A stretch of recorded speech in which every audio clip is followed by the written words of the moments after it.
have ahead into raising awareness and showing the benefits to our own community about fair trade principles, whether it's in commodity, services, homeware, giftware. We are a group of individual and businesses, but we've all got that common passion about setting things right and giving people what should be rightly theirs to start with. So 5 years ago, the Rana Plaza disaster killed 2,000 garment workers and injured many more thousands. And on that year, we decided not only to have WA Fair Trade Week that we had had for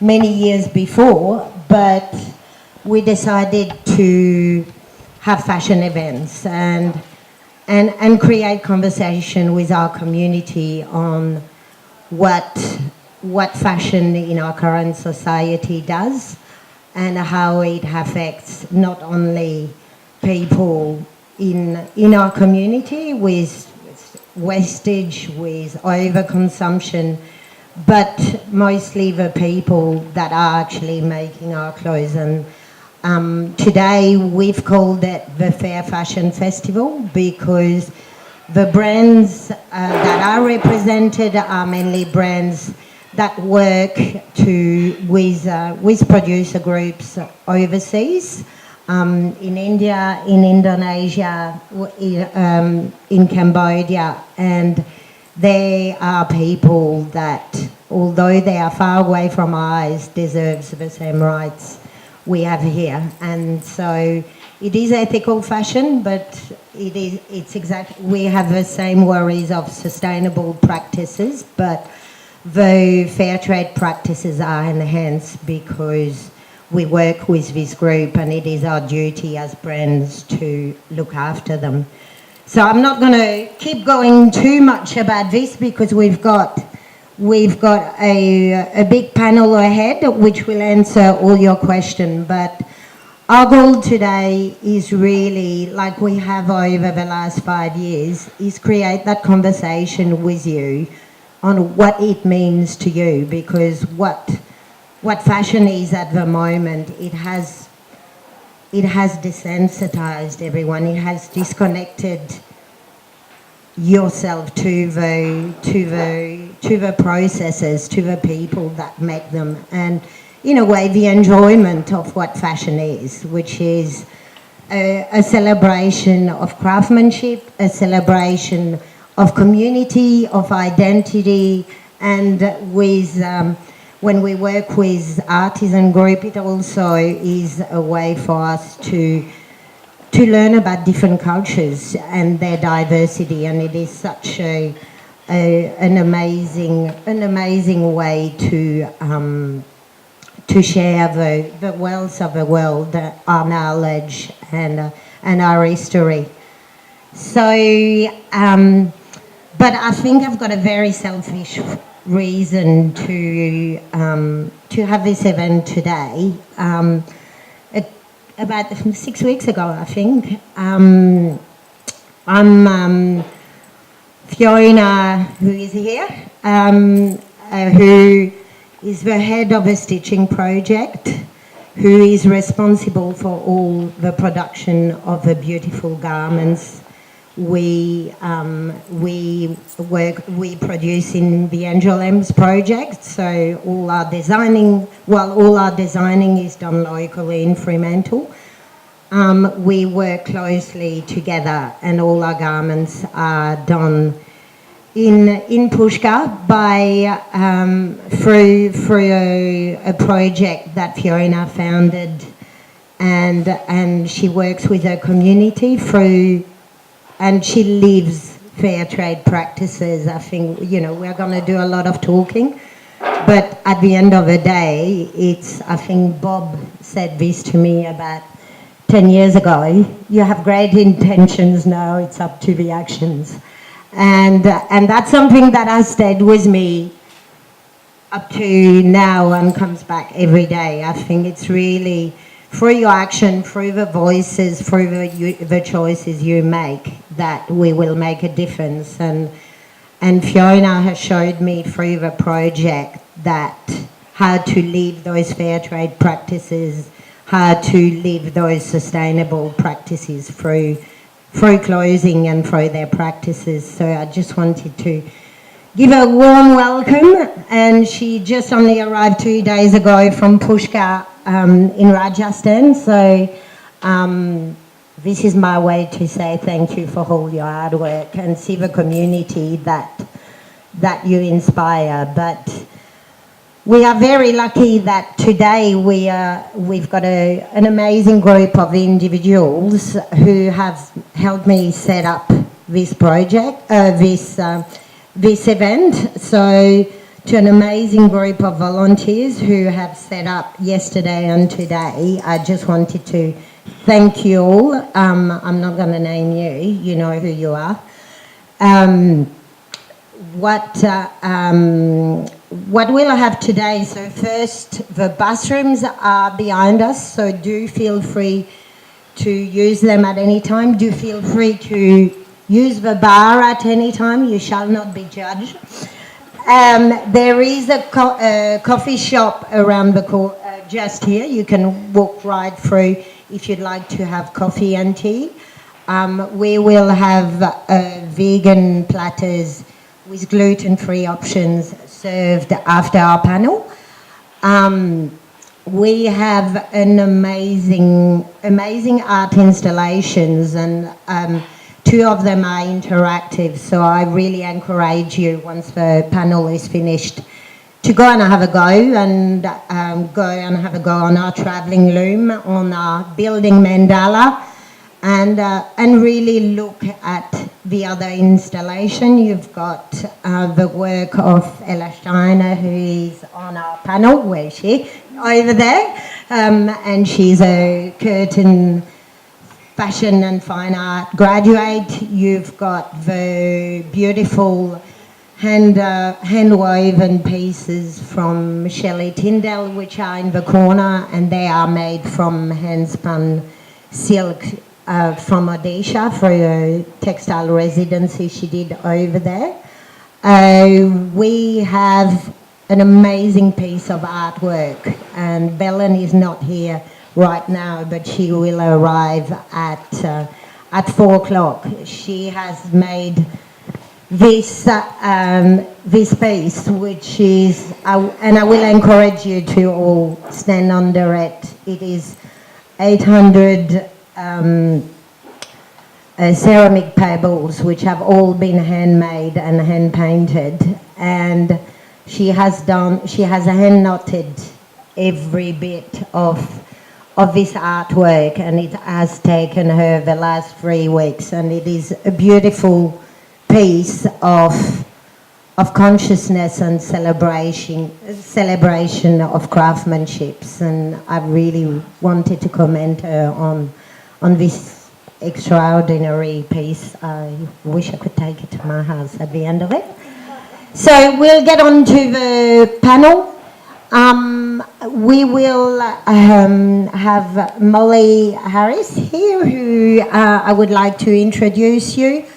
Molly is a social media strategist. She's an ethical blogger. She loves spreading the word on ethical and fair trade practices, and she will be facilitate this discussion with all our amazing different panel members, who will be introducing themselves in a second, because you will have the right information. So there is one last thing I want you to do. You have 2 pieces of paper on your chairs. I would love you to have a moment of thinking what is in fair fashion that would make it irresistible for you to buy or to convert to. What question are you interested is it the sustainability? Is it I want a fashion that is reflecting my identity? I want a fashion that wants to do a story. I'm concerned about minimal waste. What made you come today? What interests you? So that we can make sure we actually answer those questions and that nobody lives with, I wish I had asked this. But what is it? What's in it for you, really? Because at the end, it's about you being more conscious about the choice you have. So, and then if you give those pieces of paper to your neighbour on that side, we'll collect them, we'll put them on the wall, and then we'll do the same thing at the end and see if there's any changes or any questions that haven't been answered. So I really hope you enjoyed today. You will be taking it again because I'll be asking questions. I'll give everyone a moment though to write their answers down or their questions down before I get started. Should I keep talking? What? Should I keep talking or should I? Yeah, keep talking. I think everyone can. Multitask, can we? Yeah. Okay, so Gail already introduced me, which was great, but I'll go over a little bit more just so you know a bit more about me as well.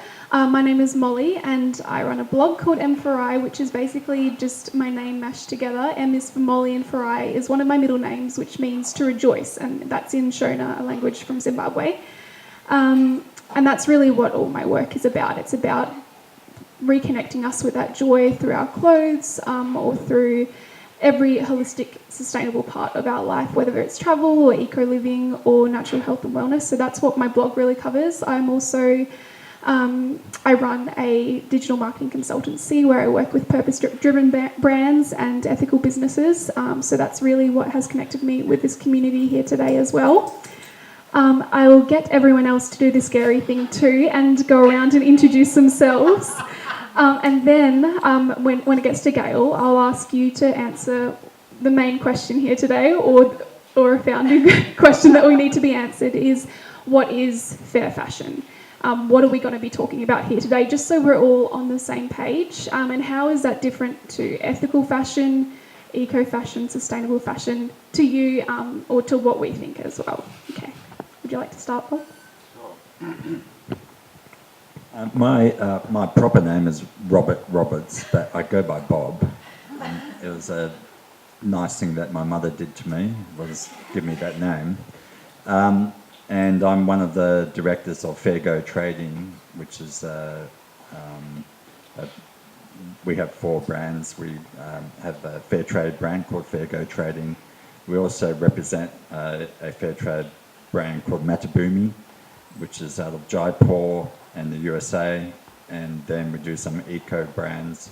One is Sativa Hemp, so hemp and organic cotton bags, and the 4th rung in the ladder is we distribute the Earth Greetings cards in Western Australia, which you might be familiar with. And been doing it for about 15 years. My previous background was in academia, if you can believe that, in the university sector, education, where I did my advanced degrees in Oregon, got involved with social justice over there, union movement, and had a pretty good time. I'm actually going to hand to my mum, who's Trudy. It makes more sense that mum would go first and then myself. So. Yep. Hello everyone. Is it going? Yeah. Okay. I'm Trudy Pollard, and it says here that I've been doing it for 30 years, but I think I've been doing it since I was born. I was born and grew up in Indonesia, and it was always all around me. So when it says 30 years, truly it's been 79 years. So, and I'm fascinated with the combination of natural dyeing, because that's how it used to be when I was a child. Everything was natural. Everything grew around us. We ate it. We dyed with it. Medicines were there. It was all coming out of the ground, nature. So the combination of natural dyeing, flora, and the geological makeup, along with the area's history and the underpinning of anthropological stories, has always fascinated me. My daughter and I have been working together forever. and the whole range of it's inspiring through making of textile work, artwork, and fashion using natural dyes and fabrics. And I'll give you to Helena now to see. So that was sort of a bit humble, I think. Mum's pretty much considered a master of natural dyes in Western Australia, and we've travelled the world learning about different techniques in natural dye. We have a real passion for it. So we have a studio and we grow, particularly Mum is this side of it, so we grow our own plants, we get the colour from the plants, and then we create our range. So my sort of part in the team is I'm interested in the how that translates to fashion and how we can. And Mum, I've had a great grounding. We have a completely recycled home. Mum's been a greenie from way back, so always had a art studio at home. So I'm sort of the one. Well, I think we connect on an art and a heart level. So we work together to create a better consciousness. So we're very passionate about teaching people these skills and actually letting people understand where things come from. We could go on and talk for hours, but basically we're both trained at Curtin University. Mum's first degree was in ceramics and then lectured there, and I followed and did various things. I could be a perpetual student, but went and did Curtin textiles at Curtin with jewellery as a minor. But anyway, I'm sure we're all doing very brief bios here today. We are not. Yeah. Thank you. So hello everyone, I'm Stephanie. I'm the person behind Rupa House, a brand that I started in 2017, sourcing pretty much. So I work with traditional artisans in rural Indonesia, across Indonesia, and I source them myself because I grew up with the culture. I'm Indonesian. And kind of trying to revive what's already there, pretty much like she said, the natural dyes, the natural resources that's already given, and kind of try to promote them to keep doing what they're doing, because with their skills they preserve their tradition automatically, but a lot of problems evolve in it because of the younger generations not interested in it, and so that was kind of like the drive that why I wanted to start a brand with a purpose that kind of helped them come together as a community. So yeah. My name's Ella Steiner, and like Gail's already said, I graduated from Fashion and Fine Art at Curtin last year, and this year I'm doing an honours, and my practice involves a combination of both art and fashion, and these pieces are sort of a selection of some of my graduate works from last year. My name is Fiona Wright. I live in India at the moment, or now. I've always made things, so I'm not from a fashion background, I'm a maker. As my children were growing up here in Australia, I was a single parent. I supported them through making garments, hand-painted garments that I sold. I then became a Waldorf Steiner teacher. My children started to grow up, and I had a bit of a freak out about 15 or 18 years ago, and thought, I better go and do something with myself, because you've got to step away from the children and let them grow up. So I went on a jaunt to India. It was the cheapest place I could afford to go. That was always been where I'd wanted, on my list of, I want to go there. And I met a fellow, Praveen, and... There he is. He was up there. No, just as you said that. Betty, that's him. That's not my name. So I wanted to go back and see him. And when the first time I was in India, I met so many different artisans who were doing these amazing things by hand. Everything in India is made by hand, and it just made my head spin because I was a maker. I made everything by hand, but you don't meet many people that do that type of thing. And people started asking me, "Oh, where have you been? What are you doing? Can we come with you?" So about 14 years ago, my husband and I started running a small groups tour business, textiles, hands-on, go and get dirty, make things, and taking people to India. About 10 years ago, my children had then left home, and so I moved to India permanently. We got married and we wanted to live somewhere out in the sticks, not in a big city. So we ended up in rural Rajasthan, and that was a horrible thing to do, but it was a good idea at the time. I used to have spare time, and I went and worked as a volunteer with a group to get children into school. There's a lot of kids that live on the street, and their parents would send them to school if their parents could afford to. But when you've only got so many rupees coming in the day, and it actually costs this many rupees to eat, you can't afford to buy the books to send kids to school. You need them out on the street picking up rubbish or whatever it is that makes a few more rupees to make some more food, to bring food in. So this project I used to help with used to cook a lunch and help prepare children so that they, when you could finally get them into school and assist getting them into school, they would be ready. They would have help with homework. Mum and Dad are illiterate, they can't help with homework. All those types of problems were there. And I was just looking, thinking, gosh, if the mums earned a bit more money, then it would all facilitate this going along. So, I'd been a single parent. How I fed my kids was stitching, making things. So I thought if I teach, my skills are based around stitching. If I teach the parents, the mums, they could learn to make things. They could set up a little cooperative, and they could go off, and the life would be wonderful, and I could sort of wash my hands of it and move on. It didn't work out that way. We started making some things, many ups and downs, but we realised, and I had to drag my husband into this because I don't speak Hindi, or I didn't speak Hindi at the time. They wouldn't be able to do it on their own. And we by this time discovered we hated hotels, so we chucked the hotel. We were stitching. People were saying to us, make something, make this, make that. It grew like topsy-turvy. Unintentionally, and then one day it was like, oh, we really like this. We really like meeting the people in our community.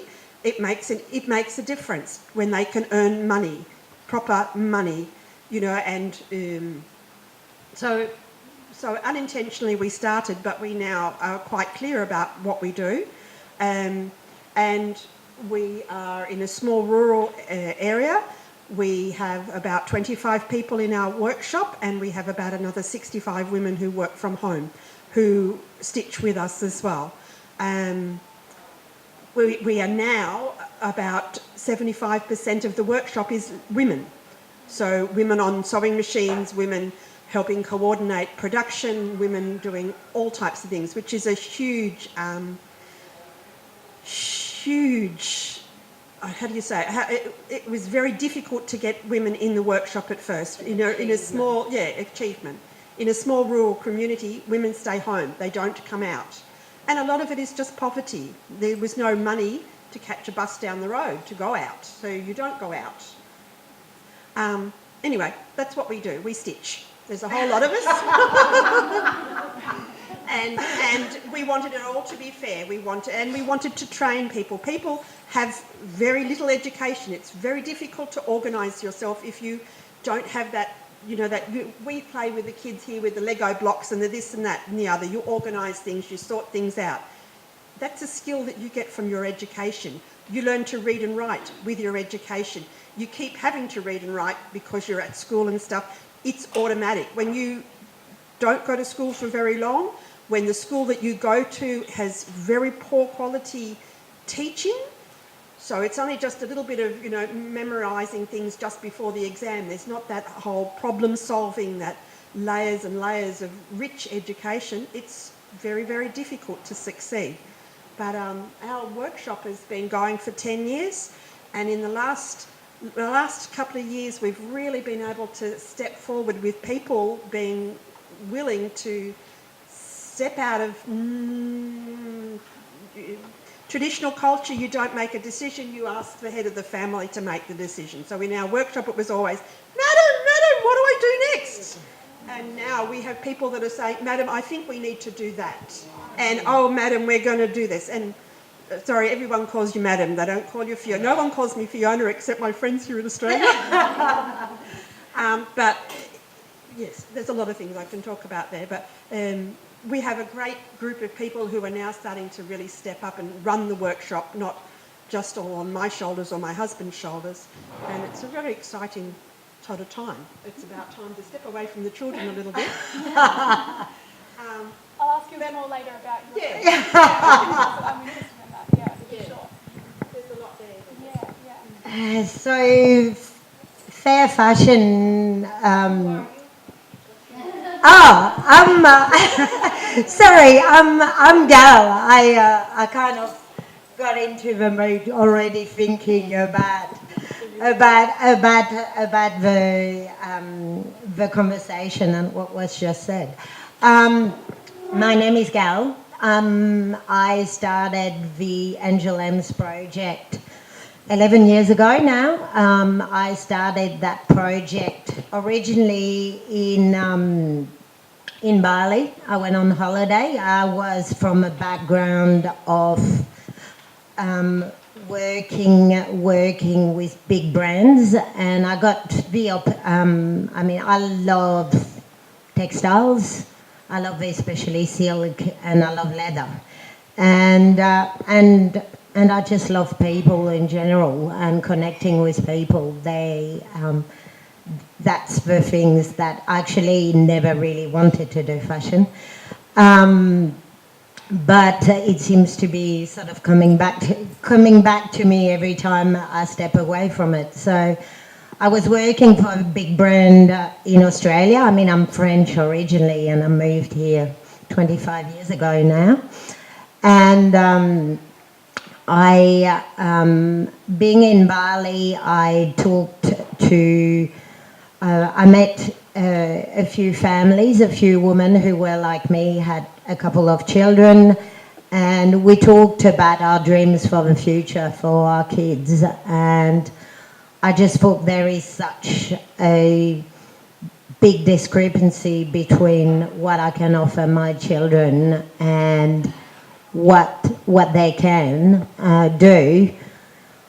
And I just looked, I was amazed on my first trip to Bali, and that was my first trip to Asia, coming from Europe, by the craftsmanship and the textile, and I just fell in love with hand-woven ikat at the time and silk batik. But what I saw was, you then go to the markets in Ubud, you go to the markets in all the tourist city, and you couldn't see any of it. It was all badly, cheaply made sort of silk that rip apart, and Bali singlet made in China. And I just thought, what about we use those traditional fabric and just make a range of clothes, and I'll take them back to Australia, and on my days off I'll just sell them off, and we'll see how that goes.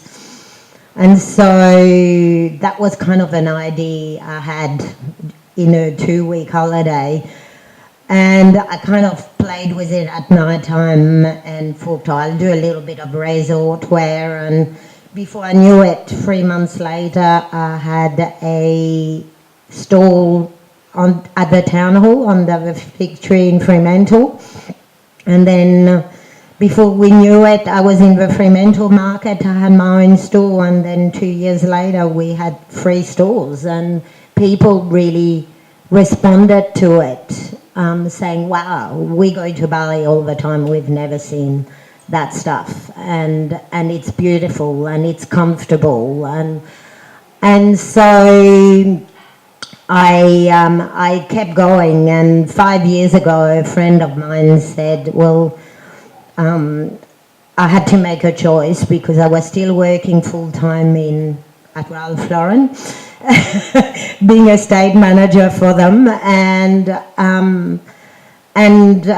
having this business on the side with a market stall and 2 other stores, and I was exhausted, and I had been working 7 days a week for 5 years by then, and I just thought, you're at the time where you just actually stop, or you invest yourself and do this properly instead of, it's not a hobby, because I've never considered it a hobby, but you need to step up and really invest yourself. And so that night I walked away from my job, and my father-in-law said, "Oh, okay, well, you've made that decision and you're the main family earner, so what do you need?" I've got opportunities to actually take the template we had working with communities in Bali. I'd like to investigate Nepal and the wall, and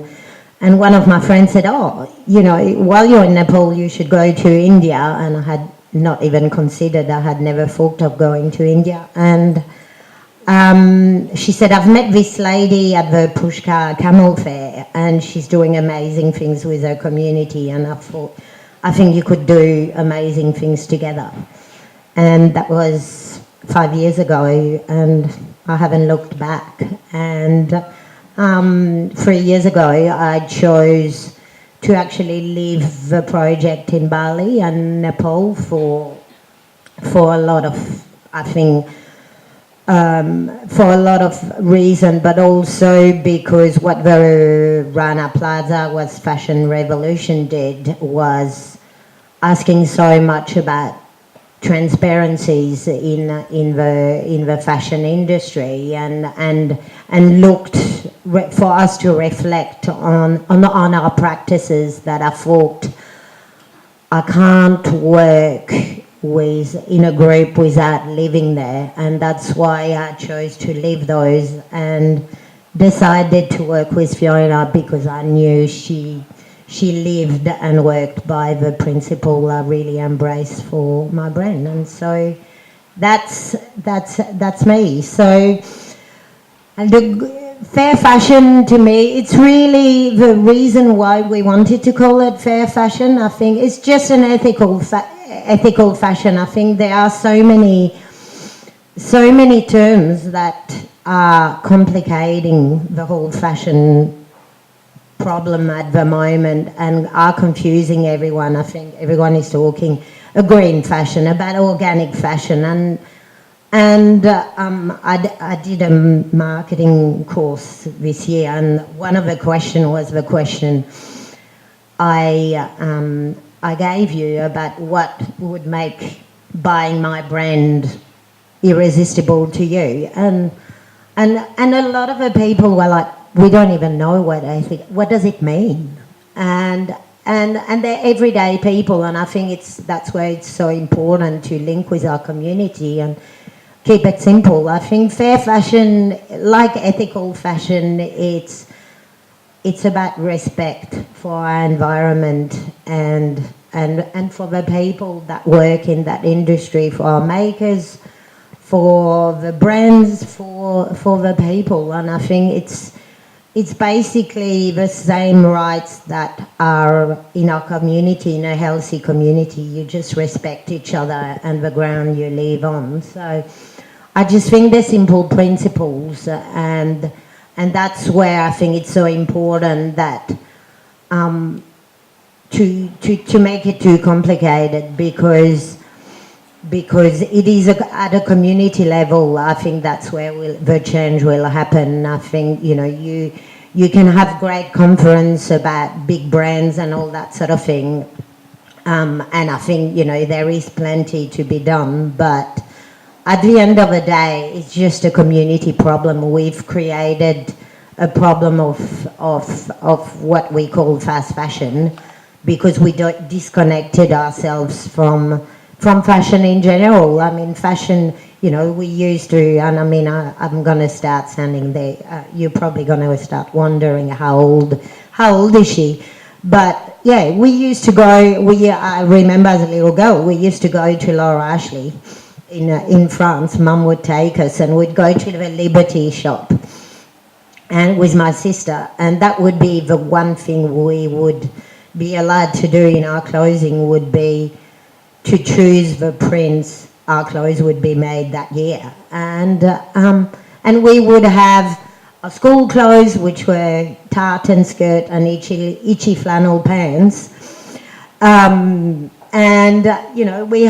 were our school clothes, and then we had play clothes. We were like dirty overalls, and then we had our Sunday outfits or our special dresses, and we love them. Like, I've got like vivid memories, and I think that's really what needs to happen in fair fashion, is just that simple reconnection to say, what does it mean to you? What does it mean to me to go and buy a new thing? And I think it's in fashion everywhere. I mean, I was working for big brands. I've worked for Ralph Lauren for 10 years. I've worked for Esprit, for Witchery, and the funny thing about all these brands, and some will do fast fashion, some were not part of it, but you do get into seminars where you get the 6 selling steps, the 10 selling steps, and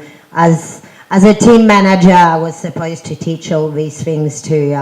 So there's a lot of background things that I'm going to let you on today. But the third step, whatever selling techniques you want, is always what's their purpose.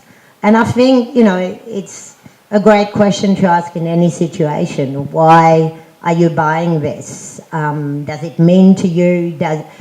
What does it mean to you? Are you going out? Do you really need it? Have you got something similar at home and all that stuff? So fair fashion is really just being respectful of what's around you, and that's I think as simple as that. So I'll pass it back on. Yeah, I think it's so important for today to keep it simple, because it's really easy to get caught up in the details, and when that happens, it can become overwhelming, and that's when change is halted. On that note, I want to ask Bob a question, because he's very well versed in the principles of fair trade with Fair Go Trading.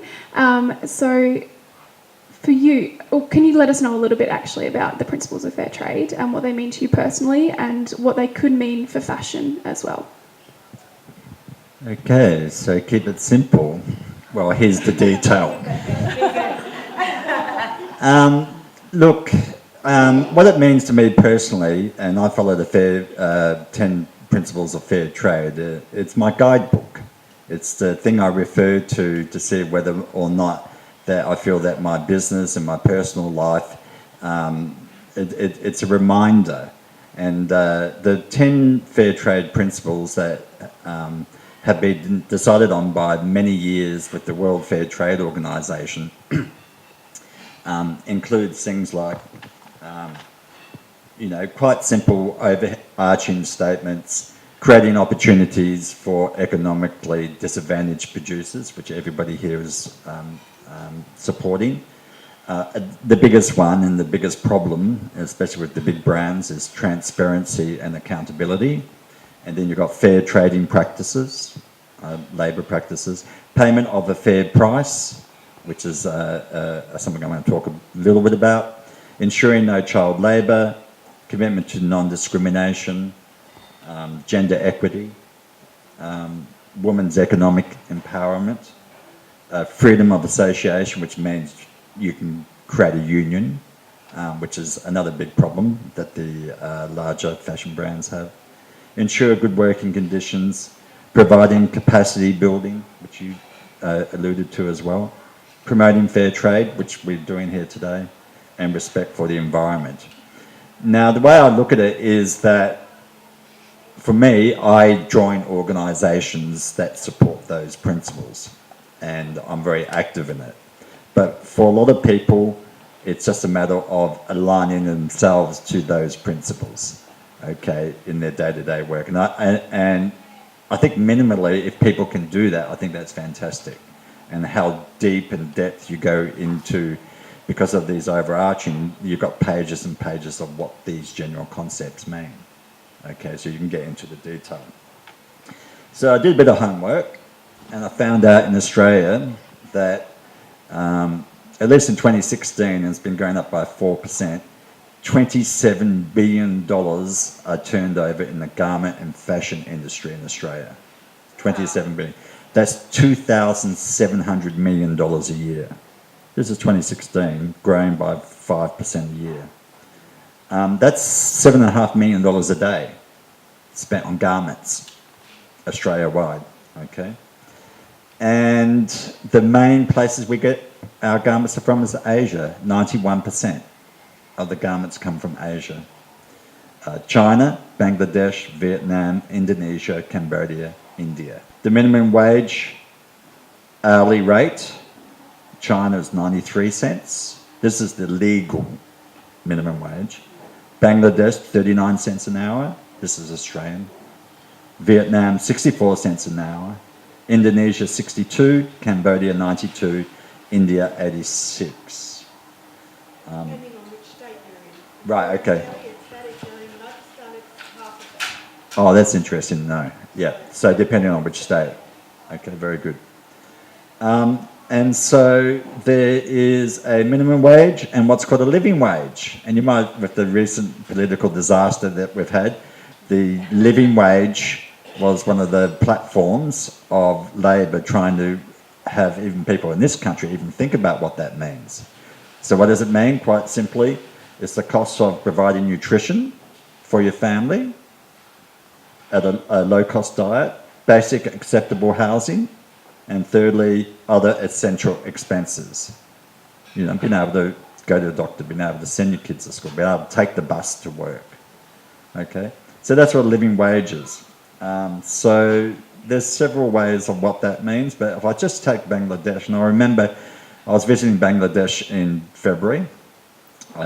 January this year, and I was visiting a producer group, and we were driving through the area where the Rana Plaza happened, right?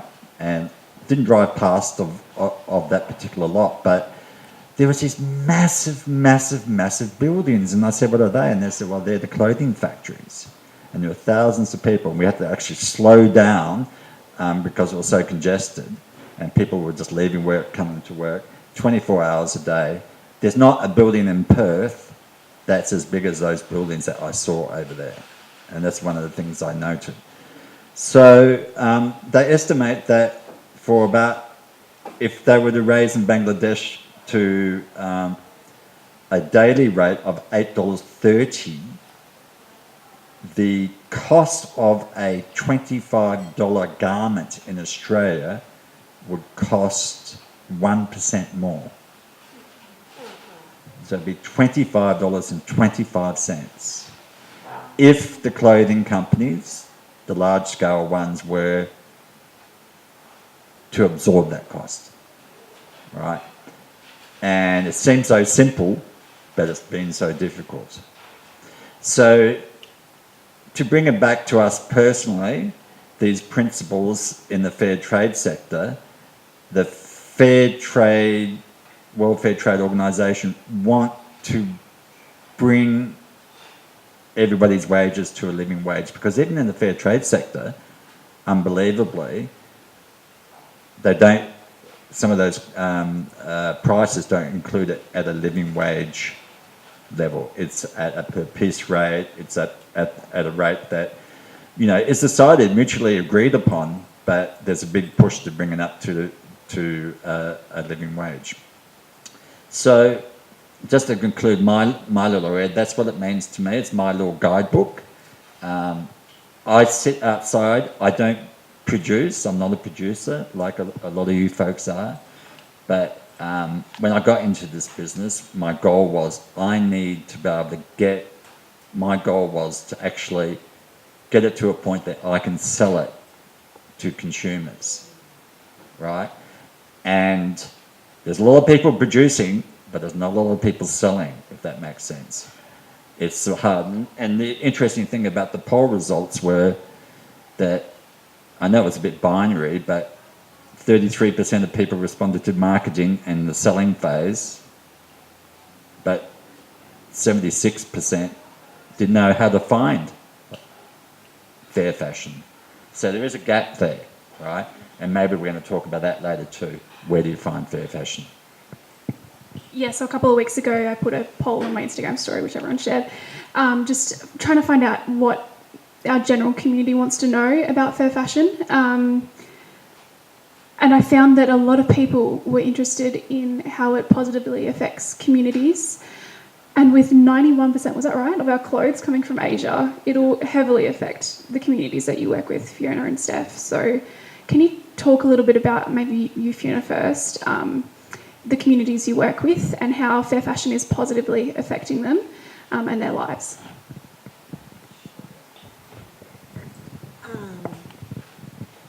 When we started, the idea was to create work for women, home-based women, because they're the mums of this original children's project that I used to help out with. Where we live, it's rural area. It's one of the poorest states of India. There is no opportunity for work, and at that time, 10 years ago, it seemed so male-dominated. Women stayed home. Men supposedly supported the family, although where we live, it's desert. So farming communities, there's not much work. They are really, it's very hard to find income. What I can see over time is in India, in general, there is not enough work for anybody. Male, female, young, old. There is just a lack of opportunity to get a decent job. So when there is that type of lack of opportunity, if there's work, it'll be the fellas going out. What I've seen in the last 10 years, there is changes. When we first started stitching, the ladies didn't come out of their village, and my husband and I used to go to the village and we would take stitching and exchange. We would pay for what we received and hand out more. And they all sat with the veil over the face because my husband's not related to them. You didn't show your face, and it seemed so suppressed.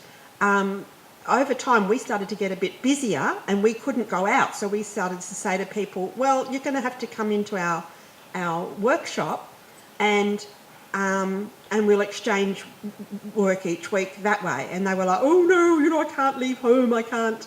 My husband wouldn't allow it, or my mother-in-law wouldn't allow it. And we were like, sorry, then we'll find someone else to stitch for us.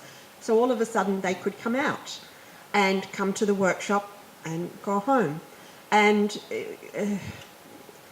we had more work coming in, so we were keeping women busier. Most of our home ladies work about 15 to 20 hours a week stitching, and it's now a definite part of the family income.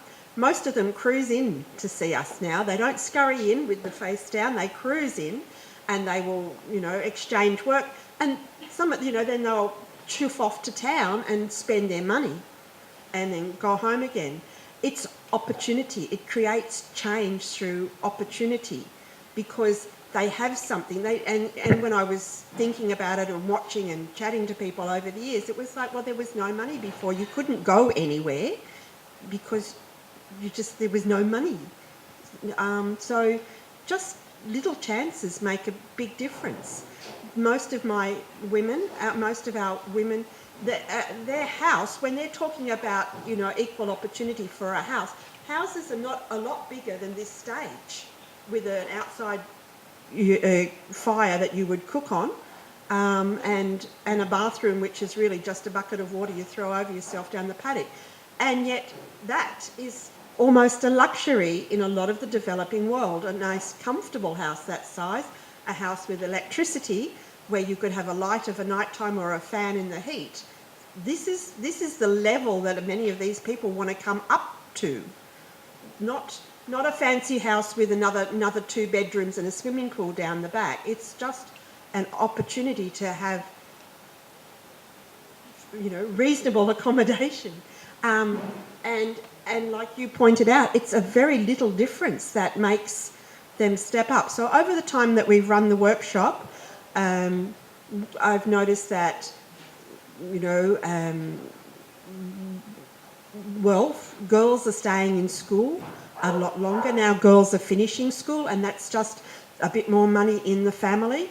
You can afford to keep them going.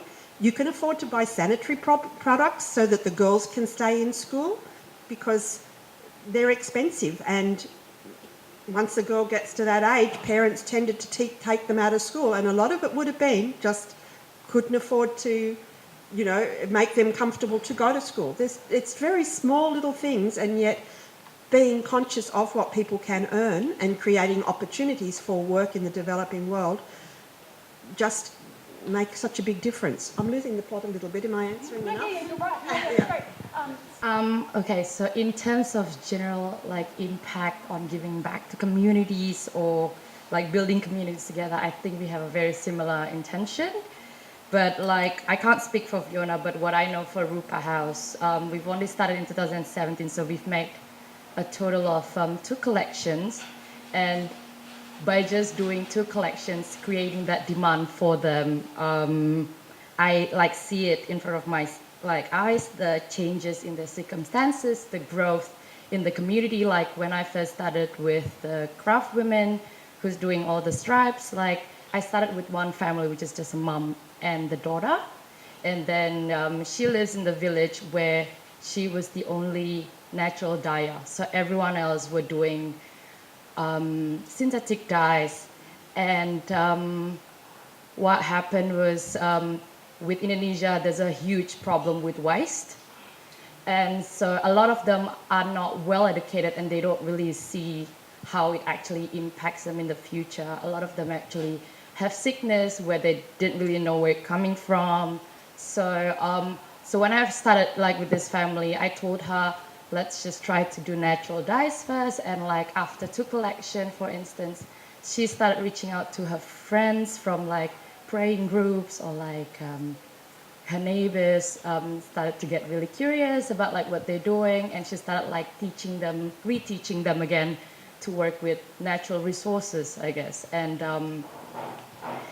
I think I personally interact with the artisans myself when creating the collection, and it's just it's completely different than just being commercial. It's not just a commercial exchange, because we come into a collaborative medium where we actually come together and put our thoughts and skills together in creating something not just beautiful, but I think beyond that, because it actually gives them the respect that they feel they never really felt before, because they felt neglected from everyone else around them, and they don't feel supported in the only thing that they kind of hold on to, their skills, because no one is buying, there's no demand. And I think just little things, little steps that actually you see the impacts. You do one thing and the impact is huge on them, and that kind of gives you really good feeling, I guess, as a human being. Bob, you've worked with producer groups all over the globe, is that right? Different producer groups, right. What I'm interested in when it comes to fair trade particularly is the certifications or the policies around fair fashion. Are they different in different parts of the world, or are there similar policies to ensure that communities are being respected, the environment is being respected all over the world? I have no idea of what ethical fashion means, what fair fashion is. Now, I come from I'm a previous educator, in the sense that university education, we developed a whole system in Oregon around standards, and with those educational standards, we knew when students could meet them or not. So standards around ethical fashion, fair trade, I don't know if there's standards around ethical fashion or fair fashion. If they're specific, I know there are standards around fair trade, and that's where that people can lean to a little bit and take a look at what that means. Not only in the craft sector, but also in, obviously, the coffee and tea sector. They're completely different sets of standards. So in terms of standards and that, because I have that background, when people say to me, oh, I'm an ethical trader, in my head, I go, well, who said you were? Right? So, you know, whether I have a conversation with that person, or it depends on the circumstances. Oh, yeah, so what sorts of things are you doing that makes your work so great? And, I mean, most people are very genuine about this. They wouldn't call themselves an ethical or fair fashion person if they didn't believe it. But I still think that somebody else needs to tell you that, right? That's just a core belief I have on those type of things. Yeah, that's great. Thank you. There is definitely, when it comes to talking about ethical fashion, there's definitely a crossover between the communities and the environment. So Trudy, I know you work a lot with the natural environment, and I wanted to ask how your work connects you to the environment.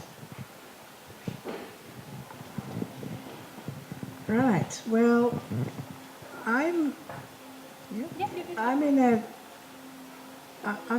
a Bedfordale in Australia, and the way I work is, and it's always been like this since I was born in Indonesia, Bandung, and I have a colour garden, and I grow all my own colours.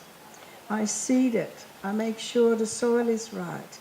I know when to seed it.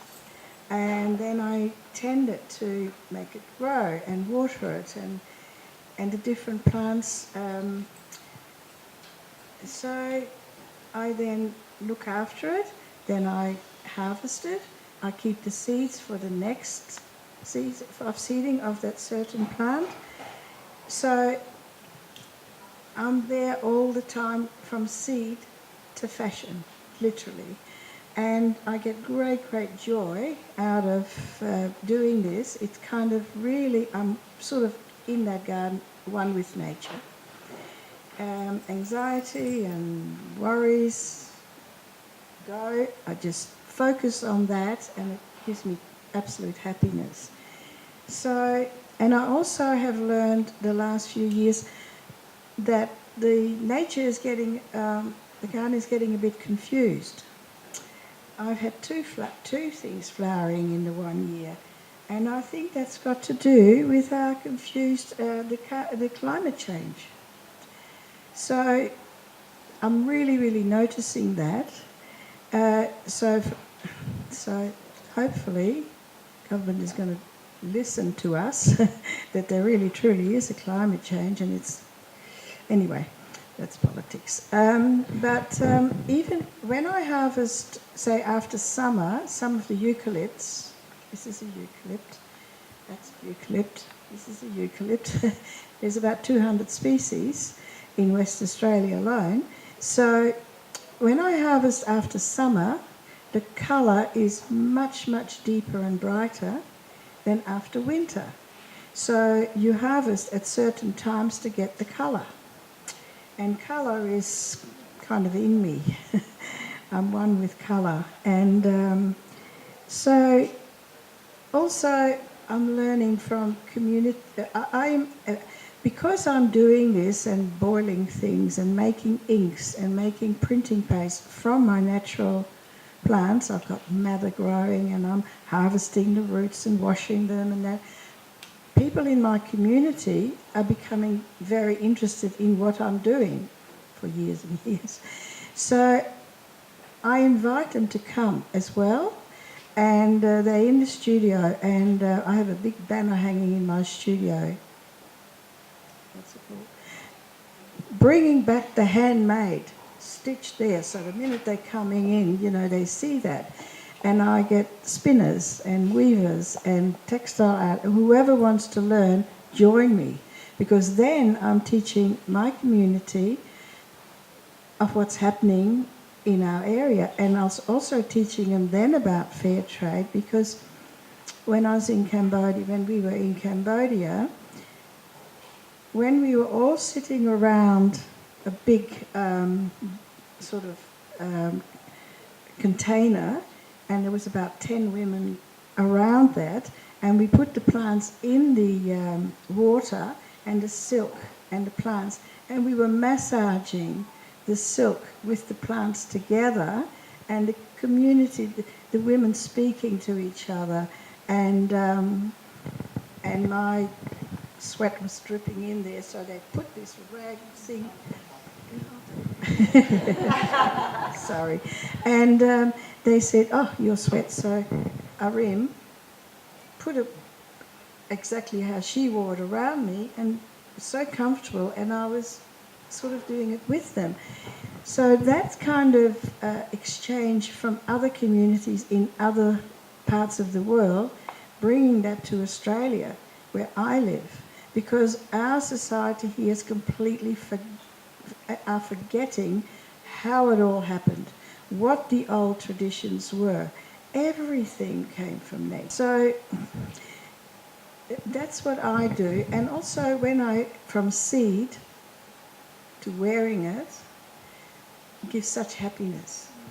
And when people come to the studio, I really inform them that that's where it grew, over there in Cambodia or Indonesia, or that's the people that wove it, the natural fabrics, the linens, the wool, the silks.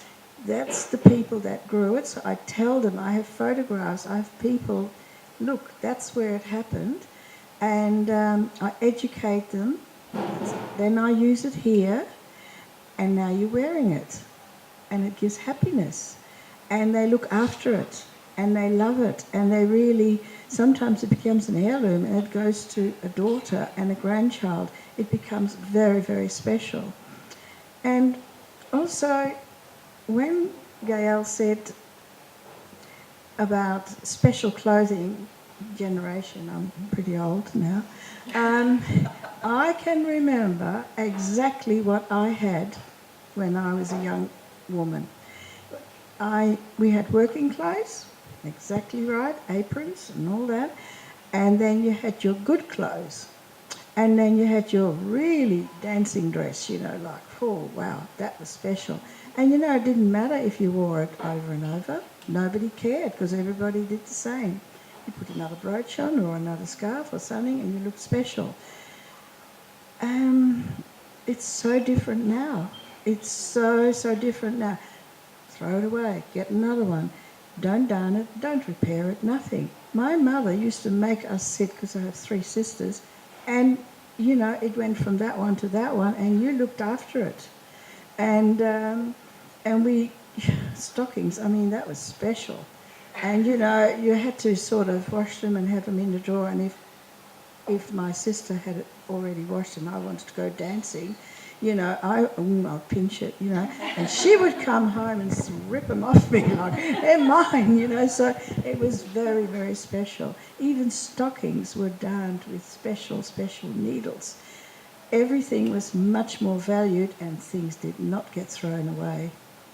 And afterwards, when things were really, really ragged, Mum used to make blankets and all sorts of other stuff out of it. So that's my sort of generation, and it's never left me. Food, clothing, everything we use, it has never left me. And when we go to other countries, it's all normal, and it's becoming like, really?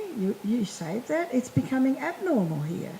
So when people come to my studio, believe me, they work and they learn, and they get really amazed at some of my stories, and they think I'm so clever. Really? You better become clever too, because this is what's happening in the world. And if we don't look after nature, make it handmade, really admire and everything in the rest of the world, what's going to happen to us? I don't know. Oh, I'm going to give you to my daughter now. I'll ask you in a minute, Ellen. And for that reason, I think that's a perfect opportunity to ask Gail a conversation that we've had before about returning to roots and why it's so important to return to your roots. And Fiona as well, maybe you can answer this together. because I think for that reason, that is why a lot of pockets of people are coming up in Australia as well, with new generations returning to their roots. You know, it's not completely lost thanks to a lot of these conversations as well. So I'll get you to answer that one. I think to me what has become really apparent, because I've become, you know, I'm more of a facilitator of fashion, I call it, more than I was never a maker. I mean, I've seen my mum and she's taught me, you know, basic stitching, but I would never say I'm a maker as such. I'm an observer and I love to learn.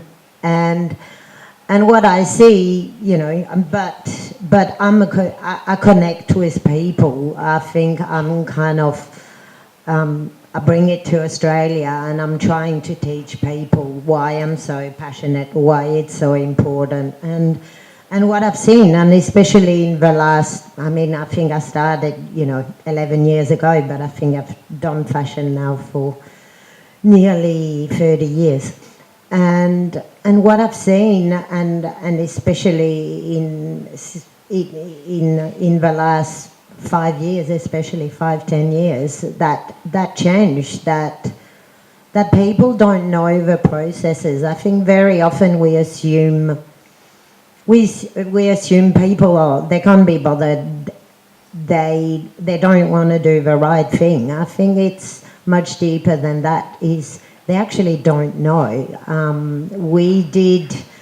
Last year we actually brought in a loom into our store, because I was telling her, you know, we've got all our clothing is hand loomed, and I could see, you know, that kind of blank faced on people. Or I get a lot of people saying, "Oh, what a lovely linen your clothes are made of," and I'm like, it's not linen.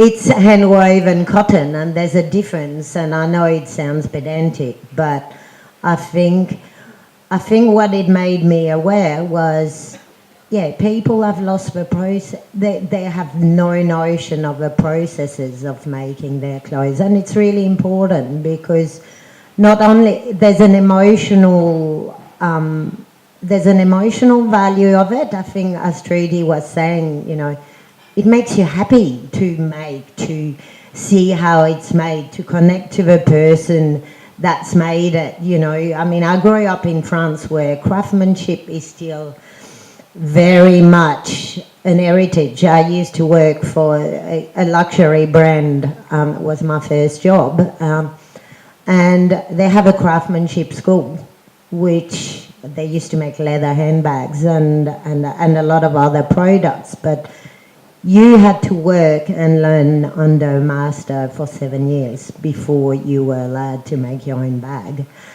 And you know, although it was luxury, I think it's put a lot of value into me that learning how things are made, how they work, is really important, because you don't only learn, you know, how it's made, but you also learn how to look after them and how to repair them. And, you know, often I know there's a lot of people, you know, there's a big conversation through Fashion Revolution, through in the media at the moment about, you know, you need to mend your clothes, you need to repurpose your clothes.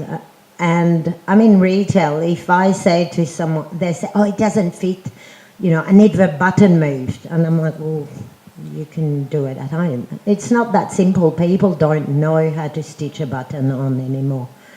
And I think, you know, there are things that are really important, and that could solve the fast fashion problem a lot quicker than a lot of very complicated practice. I mean, having the loom in the store and showing how it actually works and what and how it's made. I've had and it's really a joyful experience. We've got a little book actually recording recording people because I work in the Fremantle market. So I've got people of all country, and it's really interesting to see the difference from Asia to Europe to Australia, and have, depending on age, but everyone is really joyful after, you know, you make them sit. I mean, I've had kids, but I've had grown up men sitting at the loom and saying, my grandma used to do it, and I've seen it, and I was never allowed to go on it, and now I'm going to get my wife to take a picture of me because you actually showed it to me, and it really kind of connects. And then they're like, you know, they will come back 6 months later and say, you know, that day you showed me, I actually want to buy a dress for my wife because I really value that. And they're the things that I think are really, really, that it's emotional, it's a life skills too. Processes are essential. Processes. So Helena now, sorry, I'll ask you to talk about your processes. How do you borrow from ancient techniques and then introduce them into your designs? I suppose we start. We have a real reverence and a deep appreciation for traditional techniques and ancient ways of doing things. So I suppose we start with that premise, and we're sort of surrounded with people, even in Perth, who are artisans and master craftspeople in their own right. So we've got that sort of basic understanding that traditional ways are really important. So from that, we know that things take time. They're extremely valuable in a heart sense. So we look at those traditional techniques and see where that can go. I mean, ikat weaving is one example of that. So we founded a project in Cambodia. And we didn't want to go over there and be the great white aunties fixing everything, so we made it from start to finish very sustainable. So there wasn't a lot of money to go, so we had to learn along the way. After 8 years, that project became completely self-sustaining, and we now just have a helping hand, and we're not as involved in the day-to-day running of it. They just flourishing themselves. So I suppose we look at those processes and then we say, okay, that is actually the most important ingredient, the hand-woven fabrics, the hand dyeing, and so how do we then translate that into contemporary? So our own art practice is another story, but then if we go to Indonesia, where Mum was born, we wanted a thread literally back to Indonesia, so I started travelling there to see. Because we were also really aware, I've lived in Asia in all sorts of different places for many years, and I'm really critically aware that the young generation actually are becoming even disconnected from their own knowledge base. So we have a boutique in Ubud in Bali, and the idea was to partner with a local woman there from Klungkung, who was used to seeing her family weave organic cotton. She's very enthusiastic, and so even though we have our own range, going through that process probably is the way to best answer the question. So I knew that Dayu had potential, and her husband Yudi, and she had the typical, synthetically dyed Bali crap. But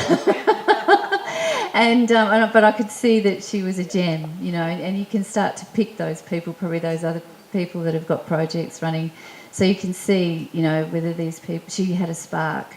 And so it just happened by chance that all of a sudden she was going to give up her shop, and I knew that she was trying to get some local naturally dyed products from her village, but she just wasn't cutting it, and we all know the reasons. People going in and seeing it, they weren't seeing that stuff, they were just seeing the other.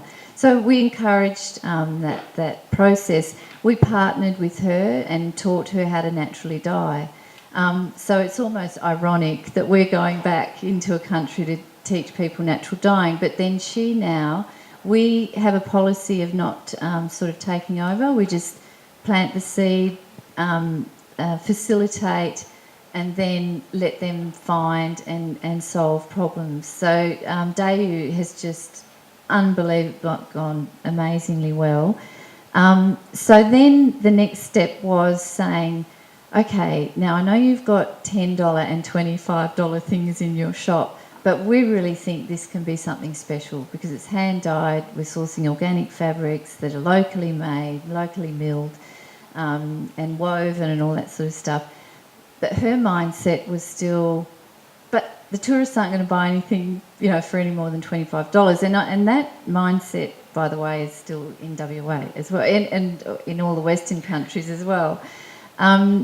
Anyway, just to cut a long story short, so we did the naturally dyed, pure linen, handmade, designed with her, a whole part of the process, and then it was ready for the shop, which was, tiny little place, but we, refurbished it and did all that stuff. So it looked, like... And then I said, okay, now these pair of pants, now that we'll do all the costing, and I reckon we can get it close up to 100. Her face, she just went, oh my God, that is never going to happen. That's not going to happen. They won't pay more than 25, blah, blah. And I said, yeah, but let's look at what has gone into it. She said, I know what you're saying, but we're not going to sell it. I said, just trust me. Please trust me and give me some time. Now, her income was depending on her trust in me. So it's not just like, she's got thousands of dollars in the bank and can trust. Yeah, that's right. So anyway, I saw her at the beginning of the year, and I mean, there's a lot of story in between there, but I just loved going there. Every time I go there, we go to high-end shops just to see the finish, the quality, why we do French seams, why we, all those sorts of things. So we went around and did our thing, and she went nudged me like this, and she said, Helena, those pants there. And I said, yeah. She said, they're $89. And I said, yeah, I know they're $89. She said, I'm selling mine for $120. And she said, but my linen is better quality, the hand dyed, and I can see they're still using a synthetic version of indigo dye, not with ripe fruit and completely organic. She saw the difference, she understood it, and she was very proud, and she said, I understand what you're saying. She said, when I see the people come in with the backpacks and have got no money, I talk to them about the story and I don't expect them to buy. She said, but the people that come in and understand it, she said, I don't even mention the price, they just put it on the desk. So now, after 1.5 years, her and her husband, hard-working husband, he's starting to love doing the dyeing as well, they've just bought themselves a block of land and they're in the process of, they're nearly half finished their home. So this will change it's not just one person, it's a whole family that will be changed.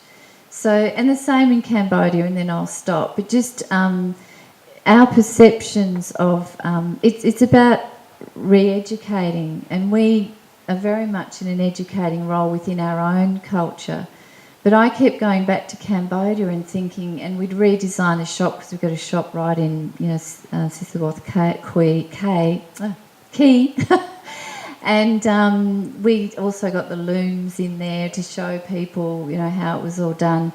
But one great learning, I'd go back after 6 weeks and I'd do all the merchandising, in the shop.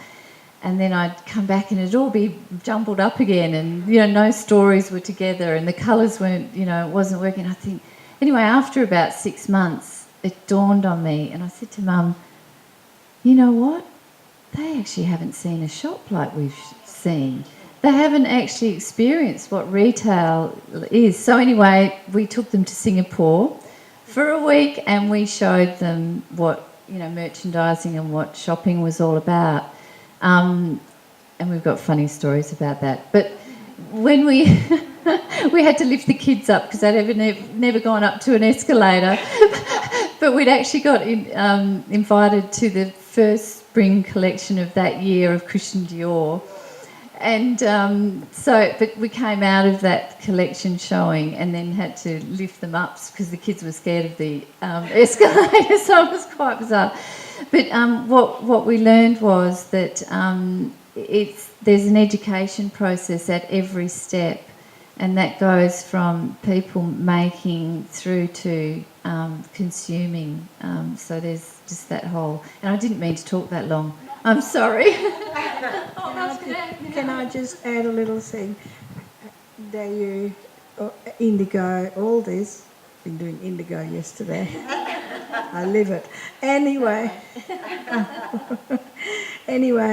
a friend of ours is in China, in Hong Kong. Sue Dory, who lives up the road from me in Bedfordale, she's living there and said, I bought this gorgeous indigo dress in Bali, in Ubud, in this shop. And Sue, my friend, said, up there in that shop? Oh my God, that's my friend's daughter's shop. She bought it in Ubud, Chinese, in Ubud, loved it, wore it, and came to visit my friend in Hong Kong and showed it off. And all these other Chinese women, because they were playing mahjong, and there was our stuff. Education and travelling and sharing is the only way to go. That was your shop. Very quickly before we wind up, Ella, we haven't got a chance to talk to you yet, so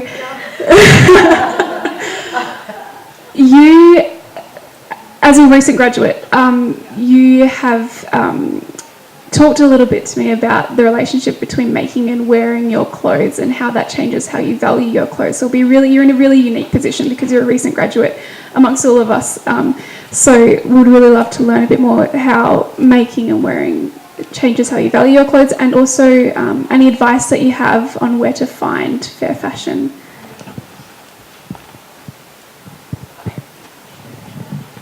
So I think, as many of us have sort of talked about today, knowing the story behind a garment and whether you've made it yourself or you've met the maker or the brand can transparently tell you about how it's produced, gives clothing meaning and value that's just way beyond its physical qualities.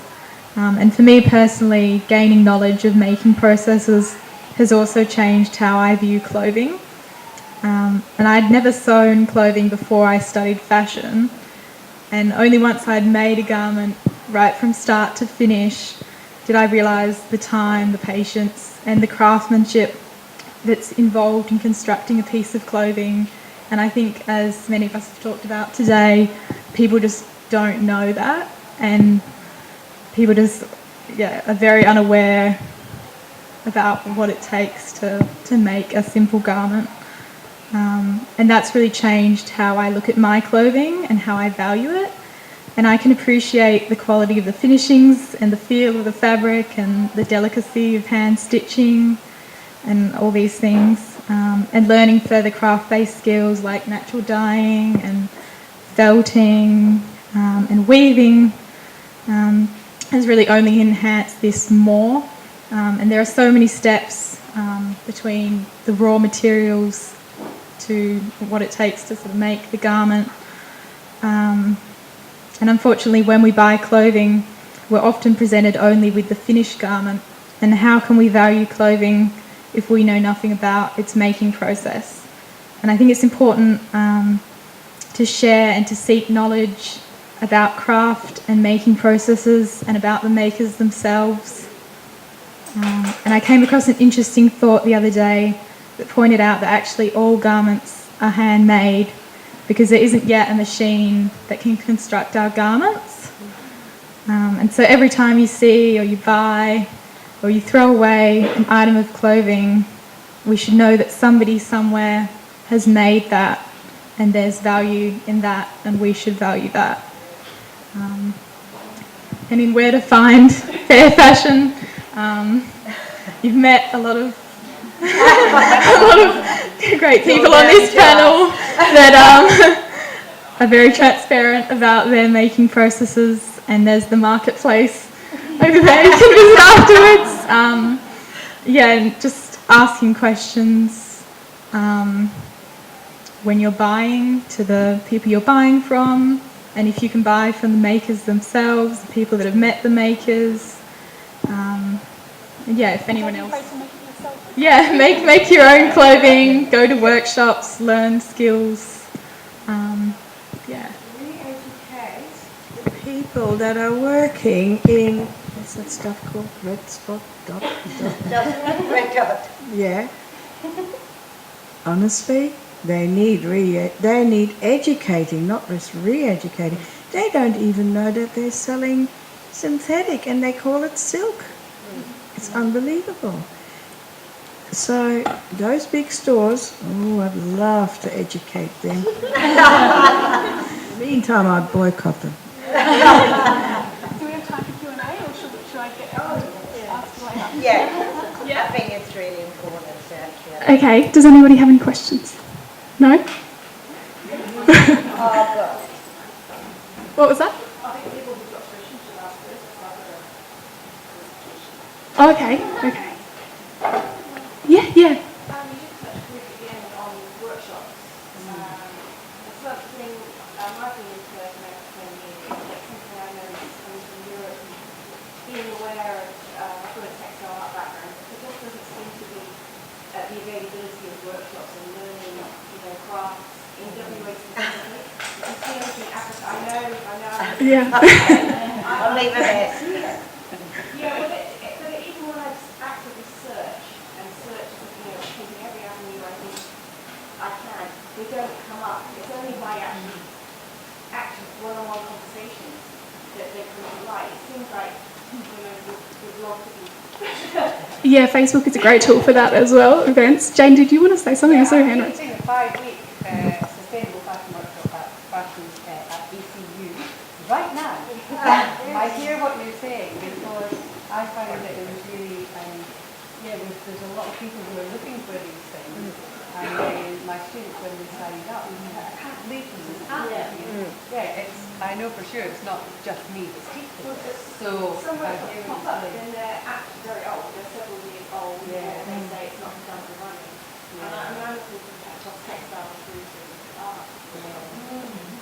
I think that's where communities, like the ones we're building, those networks, like I've said, in the last 5 years, I had never met Trudy until we did the first, and Elena, in the first Fairly Fashionable.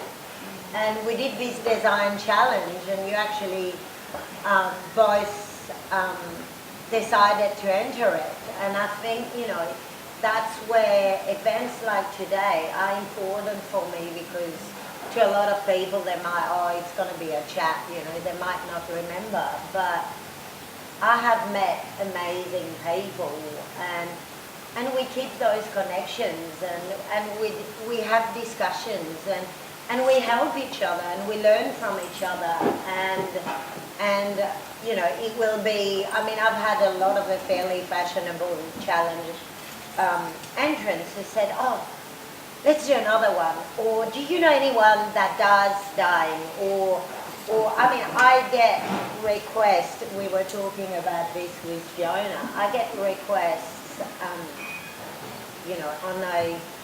on a weekly basis about, we want to learn more about this, we want to learn more about this, are you available to talk? And I think it's really, that's where it's important that we like-minded people, I've got those events, that we can share those together, so that we do. We've just talked about it arriving. Let's just do a workshop just for us, just together, and let's just play. And I think that's why I'm so passionate about these events, and just creating conversation, because it goes way more further. It's that trickle effect, saying, I've met Ella at my daughter Maddie, who designs a lot of things. Was graduating from fine art in November, and while she was being assessed, I was kind of looking in the studio, and it's next to the fashion studio, and Ella was waiting for assessment, and she was getting her clothes ready, and everyone was really nervous, and we started chatting, and before I knew it, I kind of followed you, I think, on Instagram, because the girls were kind of following each other, and I thought, oh, she's playing with natural dye, and and it's really how we connected, and I think that's where ask questions. And that's why I think it's really important that you do ask. Any further questions or suggestions? Yep.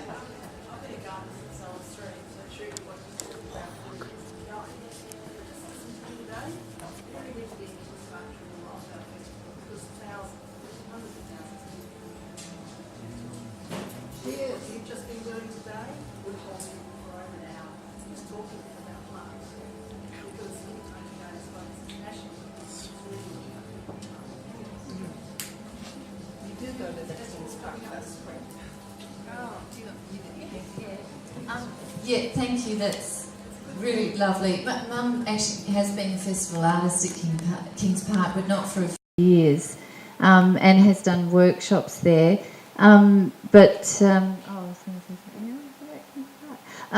We are actually working on a project. It's sort of, well, it's not secret now because I'm going to say it. But we are working with a team of people at the moment in developing a colour walk, because we have a colour garden in Perth and it's called Kings Park. Apart from up there, at our studio.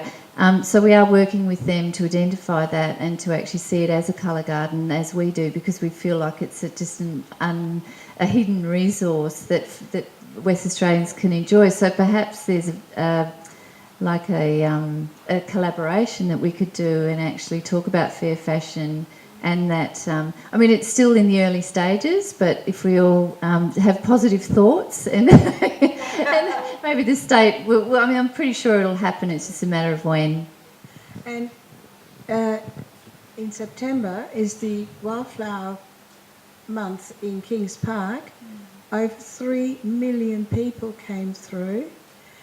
And there is a wonderful botanist that takes you for walks, tells you all the plants, the names, where they grew, all this. Then there's the Aboriginal wonderful people that show the bush tucker and what you can eat and all that.